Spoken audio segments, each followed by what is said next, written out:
మా అబ్బాయికి మంచి ఉద్యోగం రావాలండి, మా అబ్బాయి చేస్తున్న పనుల్లో తోడై ఉండాలండి, నా కూతురికి పెళ్ళైపోవాలండి, పెళ్ళైపోయిన తర్వాత కడుపు వచ్చేయాలండి, కడుపు వచ్చేసిన తర్వాత మగపిల్లోడే కావాలి, ఆడపిల్ల మాత్రం వద్దండి.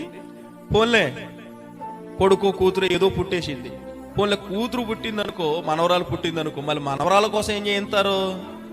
పాలన చేస్తారు.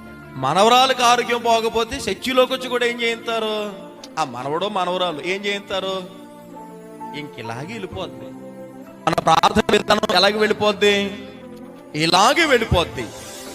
కానీ యోబు తన బిడ్డల కోసం ప్రతి అరుణోదయం ఏమని ప్రార్థన చేసేవాడు తెలుసా? అయ్యా, నా బిడ్డలు నీ ఎదుట ఏదైనా పాపం చేసినట్లయితే దేవా, నా బిడ్డలను క్షమించు నాయనా, క్షమించు తండ్రి, నా బిడ్డల మీద నీ ఉగ్రత దయచేసి రానివ్వద్దయ్యా. ఒక తండ్రిగా నా బిడ్డలు నేను ఎంతగా ప్రేమిస్తున్నానో, తండ్రి నీవు నా బిడ్డలను అంతగా ప్రేమించిన ఆయన. ఒక తండ్రిగా నా బిడ్డలు ఏదైనా పాపం చేస్తే నేను క్షమిస్తాను. ఇదిగో నీ కుమారుడుగా నేను అడుగుతా ఉన్నా నా బిడ్డల కోసం. నా బిడ్డలంటే వాళ్ళు కూడా నీ బిడ్డలే కదయ్యా.